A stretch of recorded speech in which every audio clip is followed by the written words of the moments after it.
first of all, I really want to express gratitude to Lynn and to Eric for the leadership they're showing. Taking the Commanderie to Bordeaux from just a advanced dinner club that drinks great wine to something that really has growth potential in terms of appreciation for wine is critically important. And I haven't seen this kind of initiative, I don't think any of us have, until the last couple of years, and I just think it's great. And I'm glad so many people are out here today, and you're here to listen to me once again try to give a presentation that's a little out of the box, a little disruptive.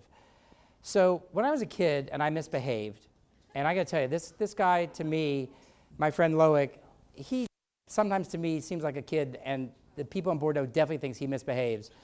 My mother used to scare the bejesus out of me by taking out the belt. And she never hit me with the belt, but she used to do this. And that was just enough to realize that I didn't want to know what was coming next. But the reason I'm using this belt is because the belt I brought today has a great saying on it from our grand patron, Thomas Jefferson. A little rebellion, now and then, is a good thing. And that's the theme of, I think that's the theme of today's talk and Liber Pater. A little rebellion, not a lot of rebellion, a little rebellion now and again is a good thing. So what is Liber Pater as a wine? It's a wine I've only heard about myself and tasted twice, introduced to me by my friend the wine writer Jackie Rigaud from Burgundy, who's written 22 books on wines from France, who's really believes in the concept of terroir and site-specific wine and natural styles of winemaking. And he told me about 4 or 5 years ago about Loic. And so Loic and I had this secret meeting outside of a bakery in Bordeaux. Because he didn't know me, I didn't know him, like why? And then we've had a couple other encounters. And Loic's been traveling around the world, but he's been getting involved with serious maker sessions and trying to engage and get his story across a little bit more from the inside. I'd say more the reactionary. He's starting to realize that being a game changer involves being a reactionary, working from the inside out, than a revolutionary from the outside in. And this is what also I'm trying to get him to do by introducing him to the establishment of Bordeaux. I'm wearing a tie. He's not. I put my collar up to be a little more cool, but he's not. So we're a little bit the distinction, right, between, let's say, the cultural differences, even within Bordeaux. Let's call it Clos et Chateau, right? Site-specific wine versus brand-driven wine. And that's at the heart of what we're talking about today. But to focus, what is Liber Pater? Well, Liber Pater is a unique wine, and it's a wine I suspect none of you have ever heard of. I know that none of you have never ever tasted, and I'm pretty sure when we talk about the price that none of you can afford.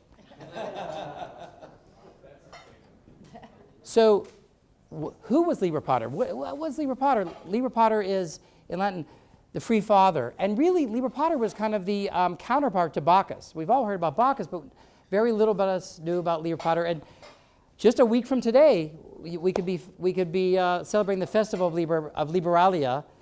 And the concept of Liber Pater was not only a god of viticulture and wine, fertility and freedom, but I think this is important, of free speech and the rights attached to coming of age. And along with Dionysius Bacchus, this was a kind of a Romanized form of the Greek mythology. And for reasons that Loic can best explain, this is why he named it the wine.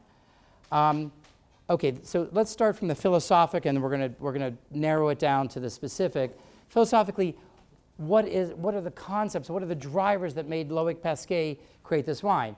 Well, one was he saw and recognized an eradication of heritage vine types as a practical matter due to phylloxera. When phylloxera came, the Bordelais had problems. They had to get new vines planted quickly. They had to start producing wine again. What did they do? They took grapes that were not only easy to graft, grapevines were easy to graft with American phylloxera-resistant rootstock, but they also took the type of varieties that could produce wine quite quickly, that the vine age didn't need to be as old to produce a decent wine. That is the beginning point of in Loic's philosophy, a transition, of what we know to be the taste of Bordeaux wine. And that essentially we don't know the taste of what Bordeaux wine was for hundreds of years pre-phylloxera because of these practical considerations and these economic considerations.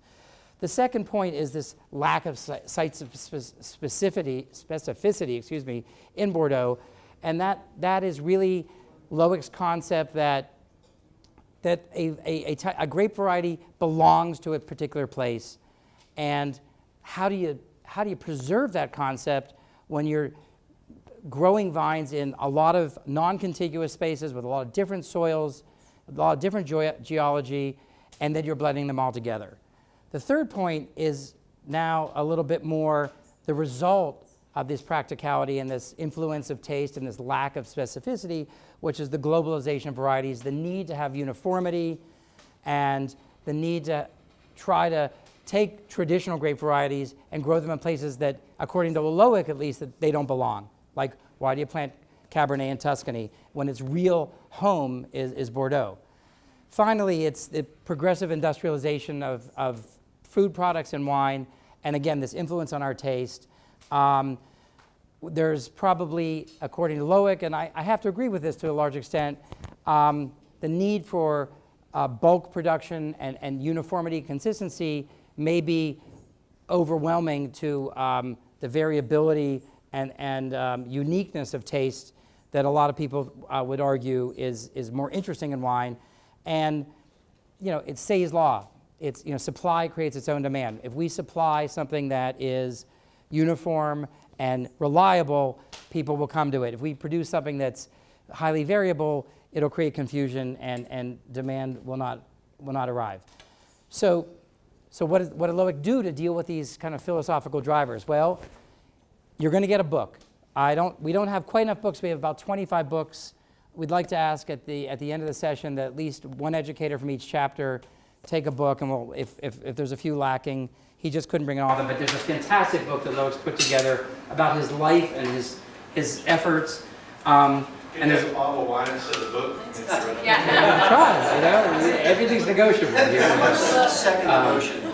So Loic went out and found, first, I think more importantly, a plot of land that was unique in the Grave area that he found out eventually it was on an anticline, and it had unique geology formed by geologic influences and oceanographic influences, but it also had a history that he found out through looking at old maps that wines were made in this area back to the 12th century. He then went out to try to find the grape varieties, the vines, that were the original vines that people used to use.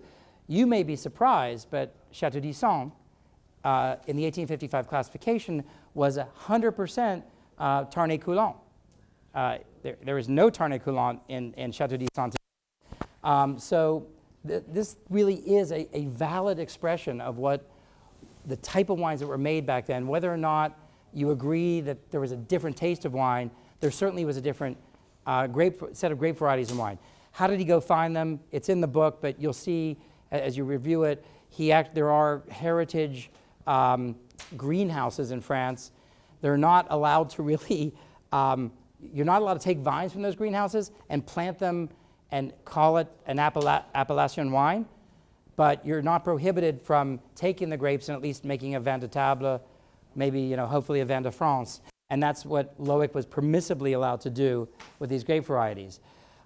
He then went on to, how do I get these? I found the land, I've got the vines. I'm not going to graft them with different rootstock. I'm going to make wine the old-fashioned way, the way they used to do in the early 19th century and before. I'm going to do high plant density, 20,000 vines per hectare. I'm going to have a horse-drawn plow, but I realized the horses that they use here, the hoofs are too big and it's not great for the soil. He actually went down and got a Spanish breed of donkeys that don't really plow quite as well, but their footprint is appropriate. So Loic's back and his arms are pretty strong.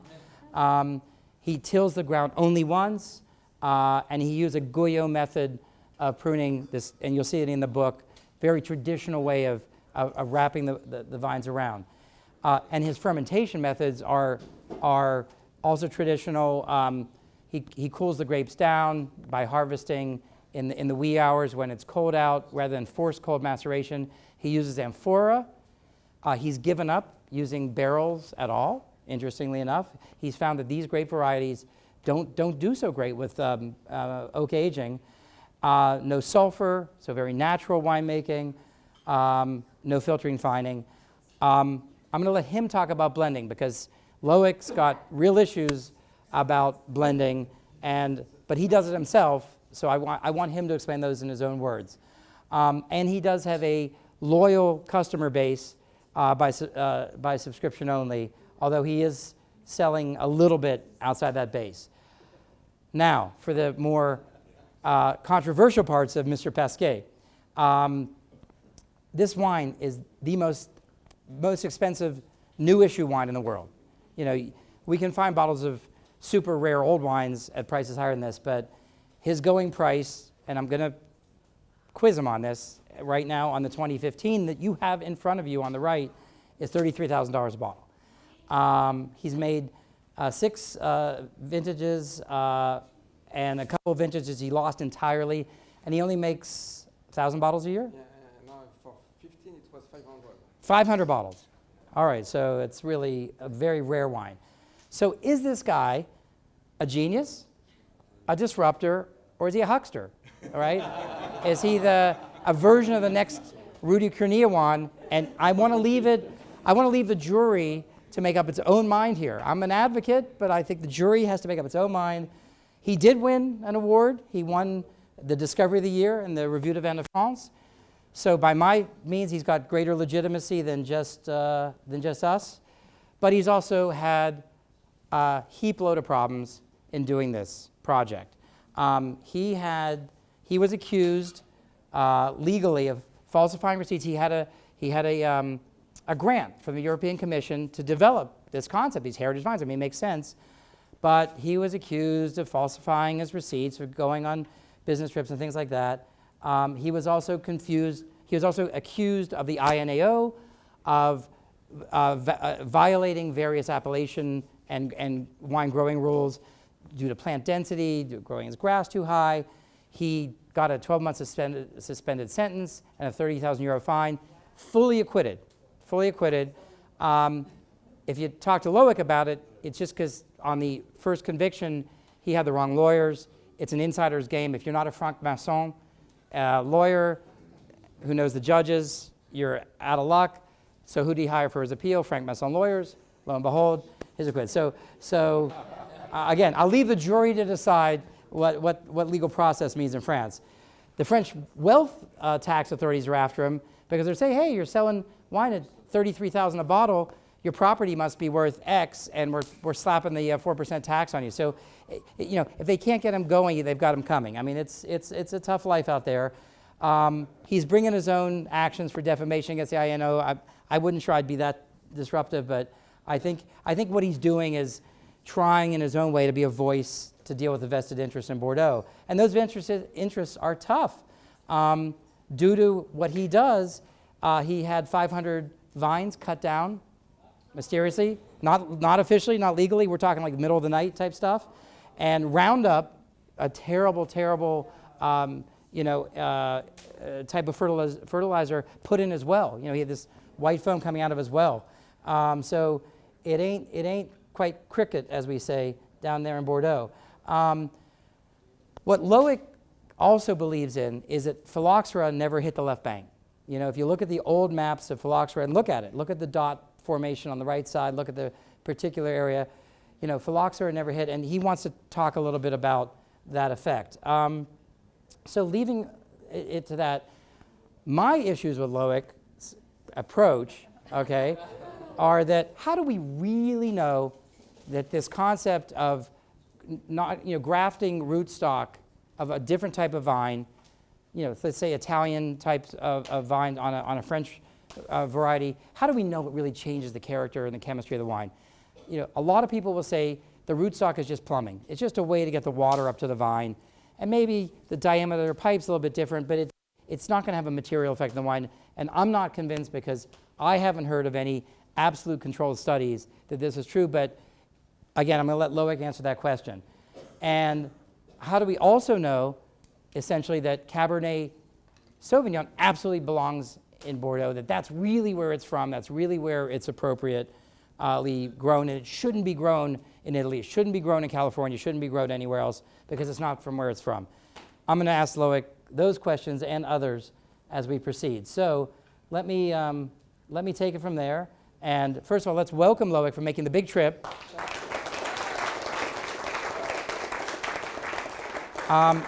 So Loic, you want to do it in French or English? Come on, you're good. So Loic, let's take it from, okay, I'm a Wall Streeter. Seriously, how many bottles have you actually sold at $33,000? We sold all the allocation. We produced 500 bottles, and I decided to sell 250 bottles of the 15, and the other part I will give to my daughters. But all the 250 are sold. Wow. Okay. Yeah. That's a bravo. That's a real allocation. Okay. And I don't want to be your tax accountant and have to deal with that. But good for you. So my next questions are, I've talked to winemakers in Burgundy, in Bordeaux, and at one level they all know about you, and many levels they have respect for what you're doing, but they have concerns. The price is, controversial, but beyond that, they ask me questions like, are these grape varieties, okay, Tannic Coulon, the other ones, are they really unique? Are they really different than the grape varieties that are predominantly in Bordeaux today? I can explain the two ways to make wine because it's important. It's when I was young, I was wine collector, and I collect a lot of 1855 bottle of 1855. But what my question was, what you have in the bottle of 1855 today? Do you think you make the wine like in 1855? Of course not. Today we graft the varieties. Today we don't use the same varieties. Before it was Tarnay, it was Castet, it was Saint-Macaire, it was Cabernet Sauvignon, of course, but it was not Merlot on the left bank. So today they use Merlot. And when you change everything, you change the taste of the wine. And it is important to understand for me, each varieties have a very specific soil. Because you have two ways to make a wine. Today, in Bordeaux, we make a wine, I think, like a soup. So we work on the quality of the varieties. We say, okay, we put 60% of Merlot, because Merlot is fat, is full body. And after we put 10% of Cabernet Sauvignon, because Cabernet Sauvignon, we have a structure. So we put a blend, a fat, a structure. And after we put Petit Verdot, because it's spicy. And we put Cabernet Franc, etc. So we make a blend with the quality of the varieties. And when you try to find the chateau, we saw this morning, you try to find Cabernet, you try to find Merlot. But you try to find the quality of the variety, but to make wine for me is not that. Variety it's like a fuse. Variety must be the message of the terroir. And what people understand before phylloxera, they created a lot of varieties for each type of soil. Cabernet Sauvignon, it was for gravel, dry, with acidity. Tarnay, it was for gravel with clay. Petit Verdot, it was for une zone humide, comment tu dis? Humidity, wet zone, So each varieties have a typical soil, and when you put the varieties on the soil ungrafted, you cannot recognize the quality of the varieties, but you recognize the message of the soil. If you put two Cabernet Sauvignon in a dry gravel, ungrafted, but one is north, Loic is south, you cannot recognize it's Cabernet Sauvignon, you can recognize the taste of the plot. You know, it's like exactly like in Burgundy. Why Burgundy have only Pinot Noir? Because Burgundy, it's clay with, quand tu dis calcaire? Limestone, okay, so you have more or less limestone or more or less clay. So they use one varieties. In Bordeaux, we have a big diversity of soil, so we created a lot of varieties for each type of soil. So that's why today, I don't decide the quantity of each varieties on my wine. It's the soil decides the variety I plant. It's not me. I didn't say, okay, I want 80% of Merlot, I want 10% Cabernet Sauvignon, I don't make a blend, I don't make a wine like a soup on the quality of the variety. I want the message of the terroir. I don't know if I'm clear or not, because I don't speak good English. But you still are blending. You don't make it. I blend after, because when we have each amphora, after we blend. What I want to do, it's a fine wine. You know, full body wine, fight wine with alcohol, it's not interesting for me. I want to create the wine before phylloxera. And before phylloxera, we speak about fine wine. Today, nobody speaks about fine wine in Bordeaux. And when you see the description of the critic is full body, is fat, is alcohol. But it's not fine wine. You know, fine wine is it's one part of our culture. It's one part of our civilization. To make Bordeaux, to create the varieties to Bordeaux, it's take 12,000 years. So it's not nothing. Why we want to replant everywhere Merlot? And you can understand why you see this morning the curve of Merlot increase and the curve of Cabernet Sauvignon decrease. It's not that the Cabernet Sauvignon, the soil of Cabernet Sauvignon are disappeared.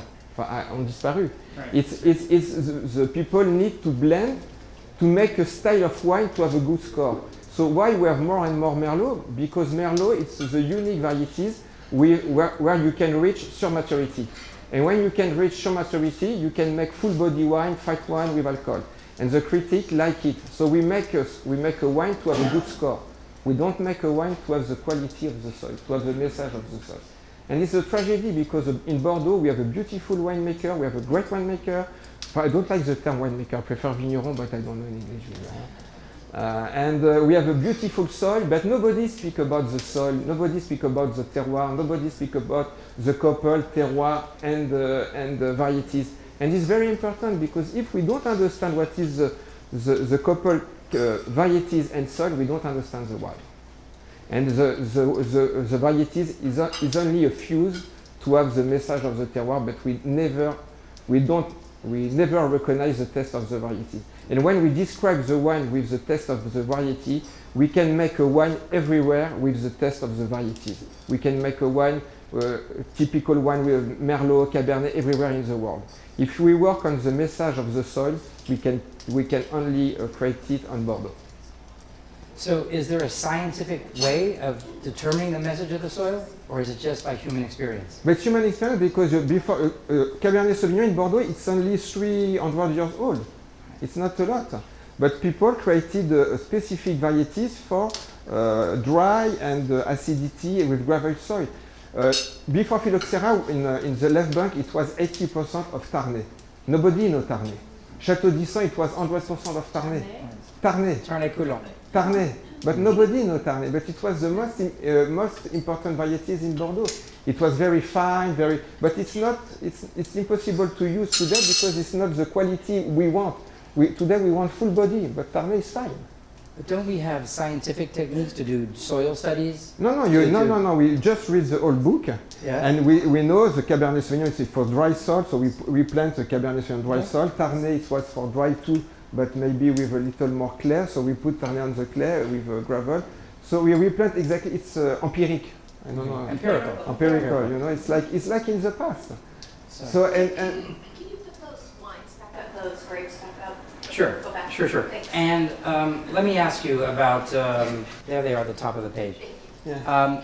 And let me ask you, let's talk about grafting, this Yeah. concept of grafting. I mean, one of the things that Loic found is his area in Landiras has enough sand that the phylloxera mite couldn't tunnel through it. And this is largely the theory why the left bank, which has a lot of that property, never got hit with phylloxera.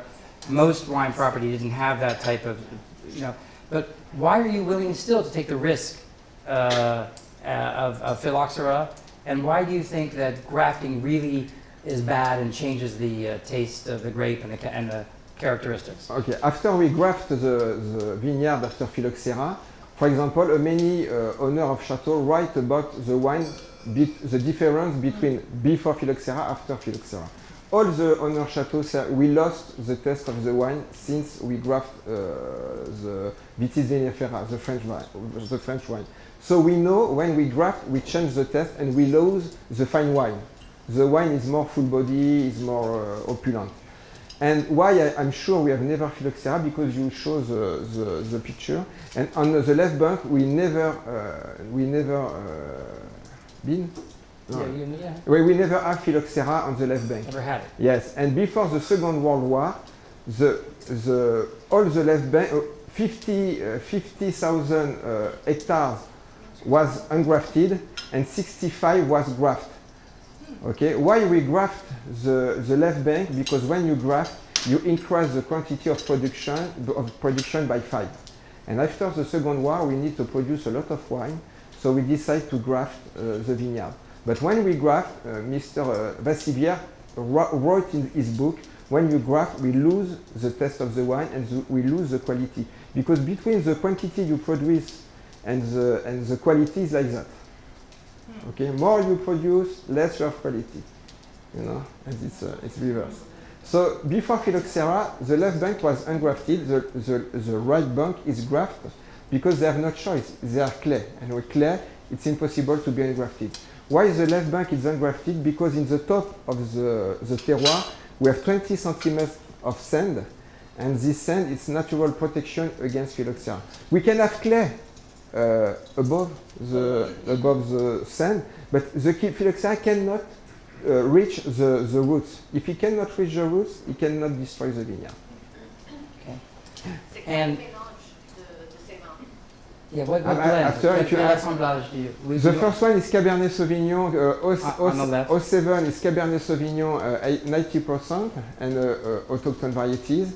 And the 15 is the 07. It's 50% graft, 50% ungrafted. The 15, you test the wine exactly like Napoleon. Okay. Did you guys have 15? 15, yeah. 15 on the So the right. assemblage is what? It's Cabernet Sauvignon, Tarnet, Casté, Pardot, Cabernet Goudab, Gros Cabernet. It was all the varieties on the vineyard before phylloxera. And you test exactly the wine like it was before phylloxera. So it's a unique experience because if we have a blend tasting, I'm not sure you say it's Bordeaux, but it's the true test of Bordeaux. It's And- made in 15, but it's a 200-year-old wine. and the question for you value buyers, is it worth the $2,000 per glass that you have in front of you? Okay, because he's been generous enough to provide these. The glass on the left at his price is about $350 a glass, and the one on the right is about $2,000. May I think the wine will be, because people today want to have a new experience. So how many are you ready to pay to see a dinosaur in life? Some people are ready to. No, how many to pay? You are ready to test the wine like in 1855. Right. This is the question. It's a unique experience. So you have two choices. Why you decide to test the wine with the quality of the variety, or you decide to test the wine with the quality of the soil, with the message of the soil. It's two ways. I don't know what is the best, but it's two different ways. So, Loic, I was explaining at the beginning of the presentation, or in the middle of the presentation, that you've been a bit of an outsider, right? In Bordeaux, you came to it from outside. You did your own thing entirely. You had people helping you along the way. The book is a great story about that. But I think it's time, right? If you're really going to influence all of Bordeaux and be a beacon for the appreciation of Bordeaux, you're going to have to find a way to get inside the Bordeaux establishment, which is very close. Yes. So could I ask you, what message should you be sending them that will not make them so negatively reactive? What can you tell the Bordeaux establishment that will make them start to accept what you're doing and see it as a positive force for all their wines? But I would like to say, Because you know today the autochtone varieties are forbidden. If you use these autochtone varieties, you go in jail. So it's difficult to make in jail. So it's difficult to make wine if you are in jail. So you need to decide. So I would like the Bordeaux institution authorize these all varieties, speak about our terroir, because we have terroir, we have great winemaker, but we speak only quantity wine produced, only varieties, how we make the blend. And I think we have a big history and we need to speak about our history. So do you think it's possible, though, for a Château Lafite Rochille or Aubryon to start to, let's assume that you could get your way and these traditional heritage they can replant. Would it even be possible for them to do it without destroying the value of their brand? They can replant ungrafted for sure, and they try. I know, and you know all the Grand Cru Classique come to visit me, so they would like to put these old varieties, these native varieties in Bordeaux, but they are forbidden. So how you can work if it's not forbidden? So Merlot is not an issue. Merlot today it's 16 degrees. 16 degrees is not wine, it's a liquor. You know? And your alcohol levels are? My level of alcohol is between 12 and 30. Wow. 12 and 30. There. 20 francs. Mais je suis fier, 20 francs, c'est joli.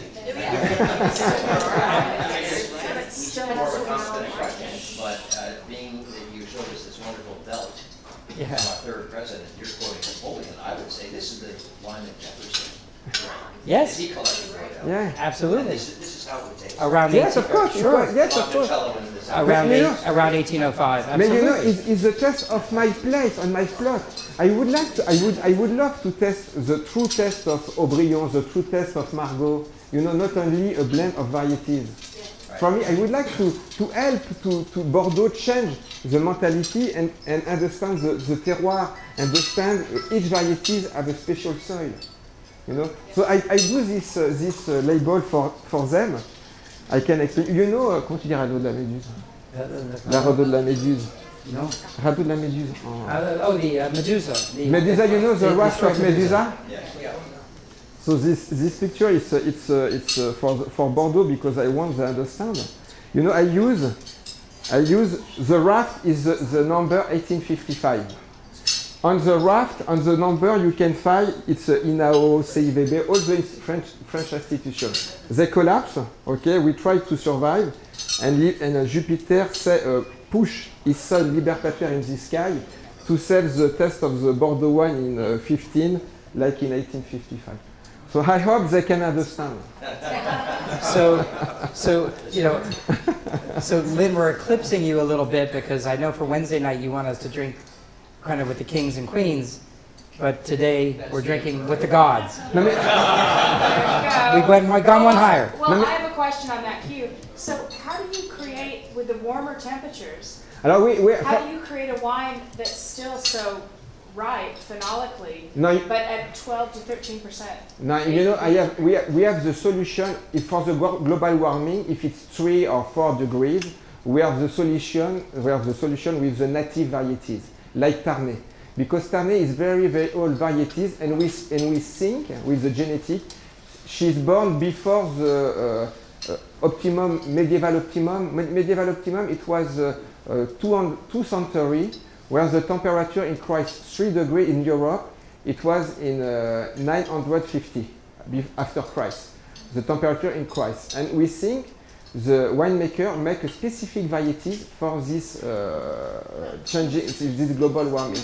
So we have the solution for the future, because we have 2 months without water this year, last year. So all the leaves was yellow, and the Ternay it was not yellow. So we know it can resist with the global warming, but it's forbidden. So INAO and CVB will authorize the hybrid, but hybrid it's no sense. Hybrid is no sense, but we forbidden the autochtone varieties. So it's totally crazy. I would like Bordeaux understand you have a beautiful history, wonderful varieties of grape, but why we cannot use, why we don't speak about our history, why we don't speak about our terroir, but only of the varieties, the test of the varieties. But there seems to be a tension between, I mean, the whole origination of the AOC is about controlling the quality. We need to make sure that the Bordeaux brand is a consistently high quality. Therefore, we want people to plant these certain grapes. But it seems to me that you're saying it's changing, Yes, or yes. that there's still something But to be yes, learned but you know, about. when the INAO was created in 1936, the all varieties was authorized. Yeah, they are became forbidden in 09 with the new cahier des charges. Okay, because they want only the typicity. What is typicity? It is always the same test. The typicity is a norm it's industrial. So they want to have the same test of, but it's right on the cahier des charges. They want a typicity. They don't want the diversity, the message of the terroir, they want typicity. So that's why when you have a typicity, you can use hybrid, because you have the typicity of hybrid. Now they want to put Touriga Nacional. Touriga Nacional is in Portugal. Why to use Touriga Nacional in Bordeaux? We have 20 native varieties. Why? Because they want to create a test. They want to create a specific test with fruit, with etc. So it's a tragedy. It's a tragedy, yeah. Yeah, right. But the pressure is to gain a voice in a crowded marketplace. And so with the same good intention that you have, they're trying to create, they think creating a typicity is going to help sell more Bordeaux wine, but you're saying we're losing the value of our beautiful terroir. Yes. May you know, typicity, that's they want today, okay? Always the same test everywhere. We need to fill the Merlot in the bottle of wine, okay? But in Burgundy, nobody wants to have typicity. Everybody speaks about the terroir. And why it's impossible to speak terroir in Bordeaux? Why? So much bigger opportunity now. Two more questions. I'm curious about your amphora. It's 100% amphora aged. Yeah. A place I'm familiar with is Ponte County. They age half of their wine in amphora, and the amphora have been manufactured on the estate. Half of them are lined with crushed limestone from the estate, and the other half, I forgot, they're lined with something else. So I'm curious about your amphora. How were they created? What are they lined with, if anything, and how long do the wine stay in the amphora? We use amphora because, you know, when again, to make a wine like a soup, if you want to make a wine, you can put after in the barrel, and the barrel give a few tests, you know, so, or chocolate or smoke and everything. But me, I want the message of the soil. So I want something very neutral, with a neutral, you know, I want any exchange between amphora and wine. I want only the message of the soil. So if I use oak, I have tannin from oak, I have a taste from oak, so I change the taste of my wine. And I aging the wine 3 years in the amphora. Yeah. Because amphora, you have no porosity, very small porosity. So you need more time to have a fine aging. Yeah. Two more questions. Go ahead. Or three more questions. Go ahead. Oh, one quick question on the, you said you sold out this wine. Yeah. Can you tell us what countries the people they buy it I mean, it's easy to know. We have allocation by country. Yeah. So we have 24 bottles for China, 24 bottles for UK, 24 bottles for US. So we don't have only one country. Okay. So first of all, I'd like to thank you for your vision and sharing your wine and telling your story. It's absolutely fascinating. Thank you. Absolutely fascinating. And then second of all, how do you pick your price point? Maya? How do you pick your price point? How do you pick your price? Why not $50,000? No, but you know, Why not $25,000? I said to for the 15, I said to my client, okay, I have only 250 bottles to sell of 15, but you touch the wine like Napoleon. So I said, how many are you ready to pay? And some people say, I want to pay 4,000 euros. Some people say, I want to pay 100,000 euros. So we have an average at 41,000 euros. So I say, I send 40,000 euros. And Loic has talked to me. I mean, he's conscious. He's conscious of speculators, and he's actually trying to do allocations to prevent a kind of secondary market of speculators. He really wants people who will drink this wine, Yeah. not just buy to trade it. To that point, is there any tracking on the bottles? I mean, is there RFID or anything else? Tu as quelque chose pour voir? Ah oui, I have a number on each bottle.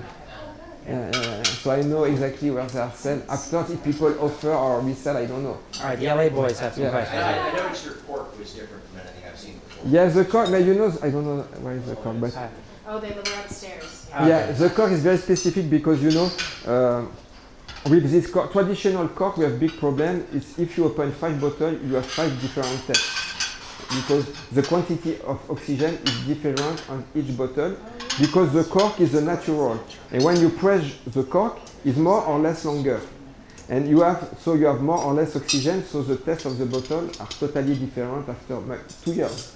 With this cork, it's plastic cork, but very special. The quantity, if you want to see the difference between 2 bottles, you need to wait 1 million years. Because it's 10, quand tu dis 10 puissance moins 6, la différence. The differences are minuscule. Yeah, the difference of oxygen is very, very small. So if you open 10 bottles of Liber Pater, they are exactly 10 times the same taste. Yes. On the amphora, if oak barrel has about 300 plus bottles in it, how large is the amphora? How many liters? And do you keep the skins in it for the tannins? You're saying there's no punch down. So No, yeah. I'm curious, No. is it a higher concentration of skin within the amphora? We do harvest. Comment tu enlève la grappe, comment tu dis en anglais? You enlève. Ouais, enfin, on enlève la grappe, on garde que les baies. Oh yeah, you destem. Yeah, you descend the berries, and after we check again, one by one, and we press. Enfin non, on foule, comment tu dis fouler? Yeah, you press. Yeah, we press, You and crush. we put inside the barrel, inside the amphora, and we do alcoholic fermentation, but with very low temperature. I want any expression. So the temperature is around 22 degrees. Okay, it's take around 2 days for the alcoholic fermentation. After we have malolactic fermentation, it's 1 week, and maybe we have maceration during three weeks. Okay, after we extract the skin and the pins, pips, Yeah. and with 4 barrels, we make 2. With 4 amphora, we make 2 amphora of fine wine. Okay, and we have always the lees in the bottom because I don't do remontage. I have any oxygenation because I want to work with a little reduction. Okay, and after I close the amphora during 3 years, and we have amphora with 200 liters or 400 liters. Because like that we can manage a very small plot. You know, we can be very precise for each plot. Okay. No, nothing. We're getting to the end, and you're about to. So, Loic's going to be with us the rest of today and tomorrow night's dinner. So I'll have a chance to talk to him. As I mentioned earlier, Loic, because of that Spanish mule, has a very, very strong back and very strong arms, and I think he's going to need them if he's going to try to put his hand on the steering wheel of this Titanic that we call the Bordeaux establishment and try to steer it 1 or 2 degrees away from an iceberg. Let's wish him good luck. Thank you very much.